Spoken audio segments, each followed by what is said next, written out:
Praise the Lord. प्रभु का धन्यवाद हो कि आज फिर से मैं वीडियो के जरिए आपसे बात करने पा रही हूँ। मेरा नाम अर्चना जैक्सन है और सचमुच प्रभु बड़ा महान है और कभी भी किसी के हृदय में कुछ भी वो कार्य कर सकता है। वक्त है कि हम उस चीज़ को जानें, उस चीज़ को पहचानें। इससे पहले मैंने एक वीडियो आप लोग के साथ शेयर किया था। अपने वीडियो क्या, मैंने एक विचार अपने शेयर किए थे आप लोग के साथ, पश्चाताप करो। ये समय सचमुच ऐसा है कि हमें पश्चाताप करना बहुत ज़रूरी है। और पश्चाताप करने के लिए हमको क्या करना चाहिए, अगर हम पश्चाताप करें तो कैसे हम करें। पश्चाताप करने के लिए हम कैसे प्रभु से कहें कि प्रभु हम अपने जीवन में पश्चाताप करना चाहते हैं, हम चाहते हैं कि हमारा जीवन बदल जाए। इसके लिए हमें करना होगा प्रार्थना। ईश्वर से हमको करना होगा प्रार्थना कि प्रभु ने हमको बनाया है, प्रभु ने हमको सिरजा है, तो हम उसी से अपनी प्रार्थना को कर सकते हैं और करना भी चाहिए। प्रार्थना कहते हैं ना, प्रेयर इज पावर, प्रार्थना ही ताकत है। और अगर हम प्रार्थना करते हैं, अगर हम प्रेयर करते हैं तो सचमुच हमें बड़ी ताकत मिलती है। और सबसे अच्छी बात मैं ये बताऊँ आप लोग के साथ, मैंने अपने जीवन में एक चीज़ महसूस किया है। जब हम लोग किसी और के लिए प्रार्थना करते हैं, अपने लिए तो हम करते हैं, बहुत सारी चीज़ों को मांगते हैं, ईश्वर हमें ये दे दे, वो दे दे, वो दे दे, बट लेकिन अगर हम किसी और के लिए प्रार्थना करते हैं और अगर हमारे लिए हम दूसरों के लिए प्रार्थना करते हैं और अगर वो प्रार्थना सुन ली जाती है तो उस बंदे से ज्यादा खुशी हम लोग को मिलती है, अपने आप को मिलती है। जिसके लिए हमने प्रार्थना की है वो तो खुश होता है, लेकिन उससे ज्यादा खुशी हम लोग को मिलती है कि हमने एक अच्छा काम किया। हम लोग बहुत सारे काम करते हैं, बहुत सारे, किसी कोई गिर गया है, किसी की हेल्प करना है, गलत बात नहीं है। हम किसी के घर कोई खाना नहीं बना सकता है या कोई बीमार है, हम उसकी सेवा टहल करते रहे, ये गलत बात नहीं है, हम अच्छी बात है, हम सेवा कर रहे हैं। हमारा प्रभु हमको सेवा करना सिखाया है, ये बहुत अच्छी बात है। लेकिन हमारा प्रभु हमको प्रार्थना करना भी सिखाया है। और उस प्रार्थना के साथ एक सबसे जरूरी, सबसे इम्पोर्टेंट बात है कि अगर हम प्रार्थना करते हैं तो हमारा प्रार्थना में विश्वास होना सबसे जरूरी है। ये सबसे इम्पोर्टेंट चीज़ है कि हम अगर प्रार्थना कर रहे हैं तो हमारा विश्वास होना चाहिए। अगर हम किसी डॉक्टर के पास जाते हैं तो हमें एक विश्वास होता है कि हाँ, हम इस डॉक्टर के पास गए हैं तो पक्का है कि मेरी बीमारी अब ठीक हो जाएगी। तो आधी बीमारी तो मेरी वहाँ ठीक हो जाती है और आधी बीमारी जो बचती है वो उसकी दवाई से ठीक हो जाती है। तो हमारा प्रार्थना करना भी ऐसा ही होना चाहिए कि हम प्रभु पे विश्वास करते हैं और हम अगर विश्वास से भर के किसी प्रार्थना को मांगते हैं, कोई भी प्रार्थना ऐसे करते हैं कि हाँ प्रभु, हमारा यकीन, हमारा विश्वास है, तो हमारी प्रार्थना जरूर सुनी जाती है। अगर हम आप लोगों को बाइबल से एक वचन पढ़ाना मांगेंगे, बाइबल में वचन लिखा है, अगर हम नए नियम की पुस्तक में जाएंगे, उसमें मरकुस 11 अध्याय उसके 24वें पद को अगर हम लोग पढ़ते हैं, मैं आपके सामने पढ़ूंगी, उसमें लिखा है, इसलिए मैं तुमसे कहता हूँ कि जो कुछ तुम प्रार्थना करके मांगो तो प्रतीति कर लो कि तुम्हें मिल गया और तुम्हारे लिए हो जाएगा। Praise the Lord.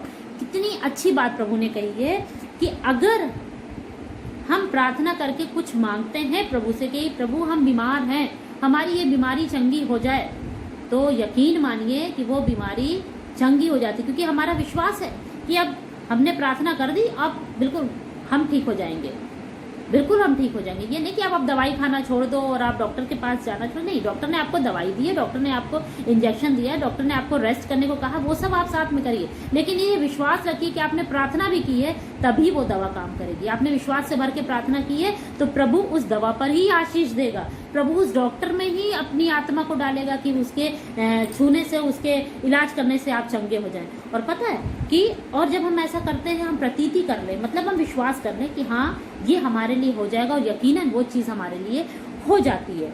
एक और अध्याय है बाइबल में, हम आपको ले चलेंगे, याकूब 5, नए नियम में ही है, याकूब 5 उसकी 13 से 18 पद तक आप लोग अपने बाइबल में निकाल के पढ़िएगा। याकूब 5, 13 से 18 पद। इसमें इस पद में जब हम उसके लास्ट की लाइनों में जाते हैं तो उसमें लिखा, प्रार्थना और विश्वास दोनों अदृश्य है, जैसे हम पानी और हवा दोनों को जानते, दोनों चीज हमें दिखाई नहीं देती है, ना हमें पानी दिखाई देता है, ना हमें हवा दिखाई देती है, लेकिन ये दोनों चीजें हमारी जिंदगी के लिए बड़े इंपॉर्टेंट है। हम उसको बिना देखे उस पर विश्वास करते हैं। हम जानते हैं कि अगर हवा की कमी हो गई, आज जो ये समय चल रहा है, ऑक्सीजन की अगर कहीं कमी हो गई तो इंसान की जिंदगी खतरे में है।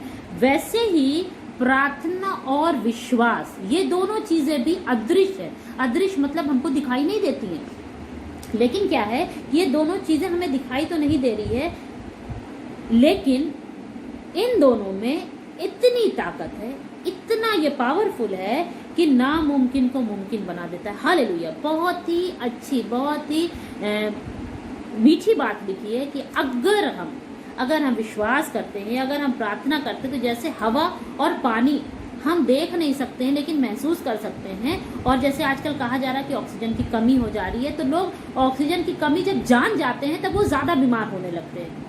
है ऐसा कि नहीं है?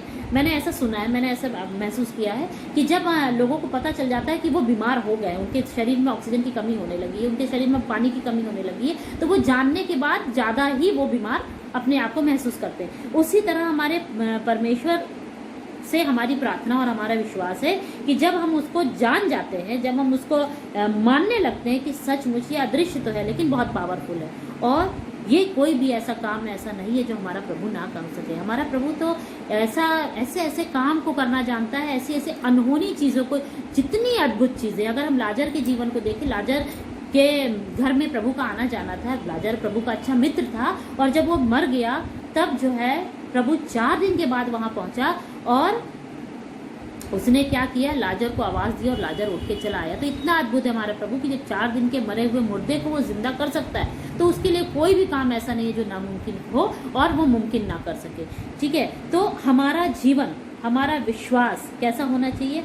हमारा विश्वास बिल्कुल ऐसा ही होना चाहिए कि हम जो कुछ मांगे, जो कुछ हम प्रार्थना करें और हमारा यकीन हो कि हमने ये प्रार्थना कर ली, तो यकीनन जानिए कि वो विश्वास हमारा टूटेगा नहीं और वो चीज़ हमारे लिए हो जाएगी। अगर हम बाइबल में लूका 4 उसकी 33 और 34 लूका 4 उसके 33 से लेके 35 पद तक पढ़ते हैं, तो वहां पर एक वर्णन दिया गया है। देखिए, ये वर्णन मैं आप लोगों के साथ ये इसलिए जरूर शेयर करूंगी कि ये बड़ी अच्छी बात है। ये मैं विश्वास बताऊं कि हम लोग तो कहते हैं हम प्रभु को मानने वाले हैं, हम उस पर विश्वास करने वाले हैं, तो हमारा विश्वास और यहाँ पे जिसके बारे में लिखा उसका विश्वास, देखिए वो कौन है और उसका विश्वास कैसा है।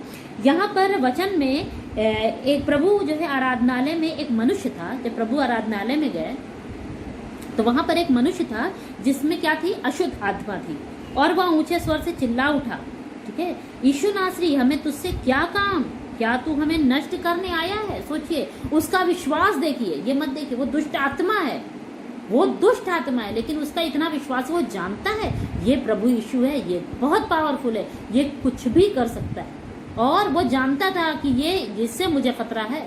शैतान भी डरता है। शैतान ने क्या कहा, दुष्ट आत्मा ने क्या कहा, हे यीशु नासरी,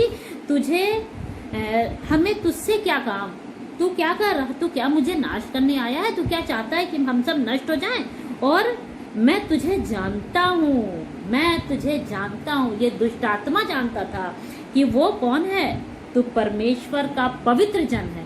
जब प्रभु यीशु संसार में आए तो लोग उसके नहीं पहचान पाए, लोग उसके साथ रहते थे, वो उसको नहीं जान पाए। पतरस भी एक बार उसको इनकार कर गया, लेकिन ये दुष्ट आत्मा जानती थी कि वो परमेश्वर का जन है, और उसने क्या कहा कि मैं जानता हूं कि तू परमेश्वर का जन है।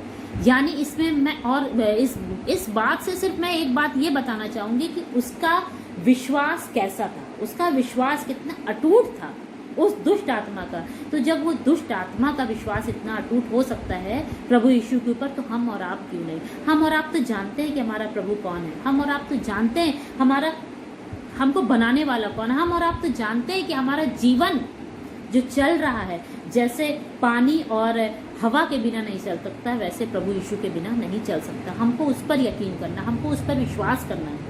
अगर हम विश्वास करते हैं, अगर हम प्रार्थना करते हैं, तो ऐसा कुछ नहीं है कि हमें नहीं मिलता। हम लोग गाना गाते हैं, प्रार्थना में जो कुछ मांगा, गाते ना गाना, प्रार्थना में जो कुछ मांगा पूरा किए अरमान। सचमुच प्रार्थना में हम जो कुछ मांगते, कोई भी ऐसी चीज नहीं है जो हमारा प्रभु हमारे लिए नहीं करता।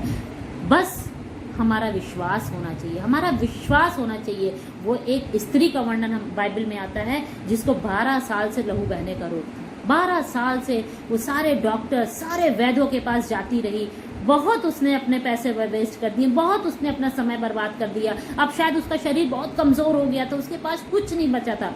लेकिन जब उसने सुना कि यीशु नासरी यहाँ से गुजरने वाला है। वो उस भीड़ में, यीशु नासरी जब चलते थे तो बहुत भीड़ उनके साथ होती थी, और वो स्त्री ने, उसको इतना यकीन था कि मेरी चंगाई अभी तक तो नहीं हुई लेकिन अब हो जाएगी, अब हो जाएगी। अगर मैंने यीशु नासरी को छू लिया, उसका मैंने एक कपड़ा भी छू लिया, तो जरूर है कि मैं चंगी हो जाऊंगी। सिर्फ ये उसका विश्वास था, सिर्फ उससे किसी ने कहा नहीं था, सिर्फ उसका विश्वास था। और वो उस भीड़ में पहुंच गई और उसने देखा कि यीशु मसीह तो जा रहे हैं, भीड़ उसके ऊपर गिरी जा रही है, लेकिन वो भीड़ गिरी जा रही थी, वो सब उसको छू तो रहे थे, लेकिन उनके विश्वास में और स्त्री के विश्वास में बहुत अंतर था। इस स्त्री के विश्वास में वो विश्वास था कि जो तुम प्रार्थना करके मांगो, समझ लो, प्रतीति कर लो कि वो तुमको मिल गया। और इस स्त्री ने क्या किया, प्रभु यीशु के कपड़े का एक कोना सिर्फ छुआ था, सिर्फ एक कोना। सोचिए कितना पावर, कितनी शक्ति हमारे प्रभु यीशु में है। और उसने उस कोने को छुआ और क्या हुआ, उसी दिन से वो, उसी घड़ी, उसी क्षण से उसका लहू बहना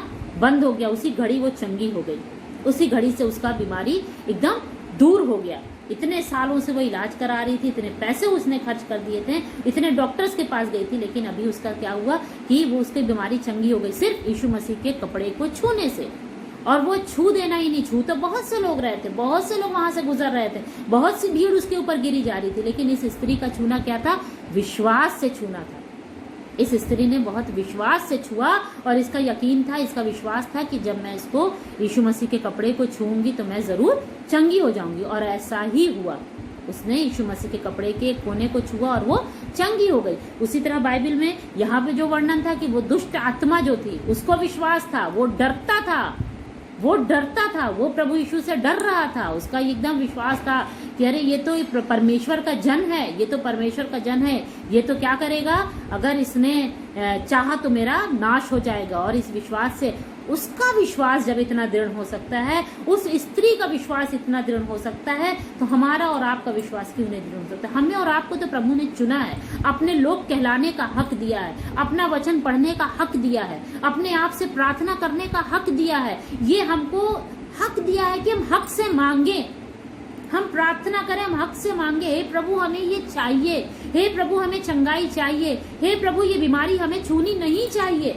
और अगर हमारा विश्वास है कि ये बीमारी हमें छूनी नहीं चाहिए, तो अगर ये बीमारी आपको छू भी गई है तो छू के चली जाएगी और आपका कुछ भी नहीं होगा, कुछ भी नहीं होगा। ये बीमारी आपको छू के चली जाएगी, आपका ऑक्सीजन लेवल कम भी हो जाएगा, लेकिन आप जैसे उस अदृश्य हवा पे भी विश्वास करते हैं, वैसे अदृश्य प्रार्थना और विश्वास भी है। अगर प्रभु यीशु पर आपका विश्वास अटूट है, आपने उसको देखा नहीं है लेकिन उसको महसूस किया है, आपने उसको देखा नहीं है मगर उसके वचन को पढ़ के अगर उसको महसूस किया है, तो यकीन मानिए आपके जीवन में बहुत सारी बातें हैं जो घटित तो होंगी लेकिन वो टल जाएंगी। बहुत सी परेशानियां हमारे जीवन में आएंगी तो, लेकिन वो चली जाएगी। अगर परेशानी हमारे ऊपर आती भी है तो वो परेशानी क्या है, वो हमें और प्रभु के करीब लाता है। जैसे इन दिनों में हम सब क्या हैं, हम सब दौड़ते रहते थे, अपनी जिंदगी में दौड़ते रहते थे, घर की परेशानियों को, घर के खर्चों को पूरा करने के लिए दौड़ते रहते थे। प्रभु के लिए टाइम नहीं, परिवार के लिए टाइम नहीं। लेकिन आज वो समय आया कि कम से कम हम लोग बैठ के, बहुत सारे घरों में ऐसा हो गया कि हम लोग प्रार्थना करने लगे।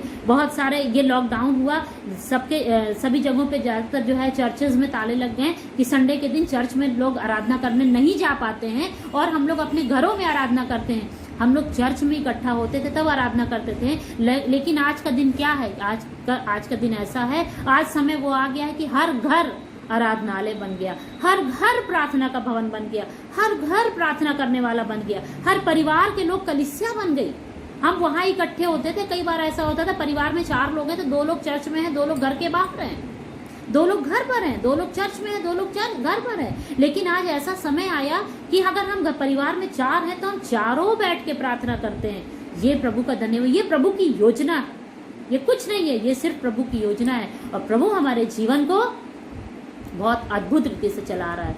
यकीनन बस हमको उस पर विश्वास करना है, हमको उससे प्रार्थना करनी है और जो कुछ भी हम प्रार्थना में मांगते हैं वो सब वो पूरा करता है। हमको जब उसने मिट्टी से बनाया तो उसकी इच्छा हमारे जीवन को चलाने के लिए होनी चाहिए। हमारे जीवन को चलाने के लिए हमको पूछना चाहिए कि हे प्रभु, हमको तूने मिट्टी से बनाया है और हम चाहते हैं कि हमारे जीवन को आप चलाएं। जब हम गाना गाते हैं कि तेरी इच्छा पूरी हो जाए, तो पूरे मन से, पूरे हृदय से, पूरे विश्वास से ही हमको इस गाने की, इस बोल को गाना है, इस गाने के ये लाइन को गाना है कि तेरी इच्छा पूरी हो जा। गाते हैं ना, तेरी इच्छा पूरी हो जा, हाथों में तेरे जीवन है ये। मैं मिट्टी हूँ तू है कुम्हार, मुझको उठा मुझको बना।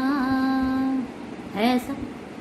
हमारा कुम्हार कौन है? हमारा प्रभु यीशु मसीह। हम मिट्टी के बने हैं, लेकिन हम अपना जीवन उसको सौंप दें कि प्रभु हम तो मिट्टी के पुतले हैं, हमारा जीवन ऐसा कर दे प्रभु कि हमारे जीवन की नैया सिर्फ आपके हाथ में रहे, हमारी सारी परेशानियां दूर हो जाएंगी और सिर्फ हम प्रार्थनाएं करें। और प्रार्थना इसलिए हमेशा नहीं करना चाहिए कि हमको कुछ चाहिए, हे प्रभु हमें ये दे दे, हे प्रभु हमें ये दे दे। नहीं, हमें प्रार्थना इसलिए भी करना है कि हम प्रार्थना में प्रभु को धन्यवाद दें।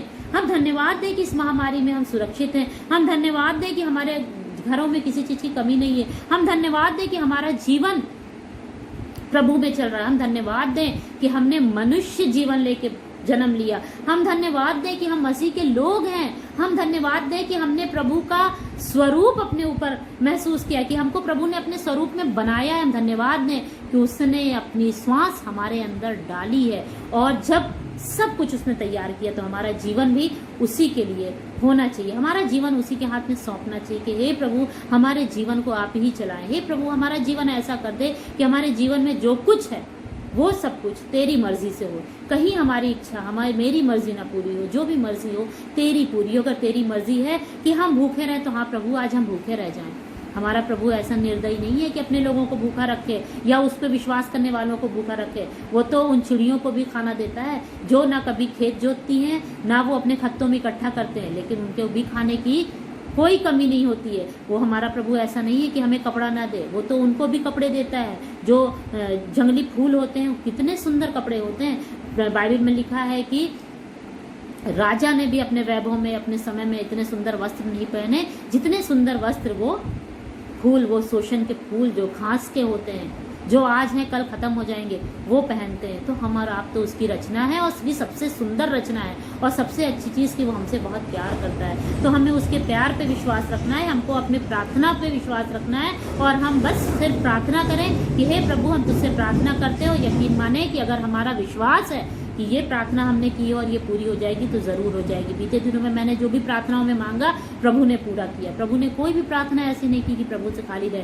क्योंकि मेरा विश्वास था कि प्रभु मैं मांग रही हूँ कि मेरी देवरानी ठीक हो जाए, और वो ठीक हो गई। मैंने कहा प्रभु मैं मांग रही हूँ कि ये सर की तबीयत ठीक होनी चाहिए। हाँ प्रभु आज ये सर हॉस्पिटल में हैं जो हमारे साथ काम करते हैं, प्रभु ये जल्दी अपने घर चले जाएं और प्रभु और आपके नाम को महिमा मिल सके, और प्रभु ने ऐसा किया। तो जब अगर हम विश्वास से भर के कोई भी प्रार्थना करते हैं तो हमारी प्रार्थना बेकार नहीं जाती है। हम छोटी सी दुआ करेंगे और हम चाहेंगे कि आप सब हमारी दुआ में शरीक हों। सभी अपने आंखों को बंद करें और हम लोग हाथ उठाकर अपने प्रभु से प्रार्थना करेंगे कि प्यारे पिता परमेश्वर हम सबके जीवन को कैसे चला।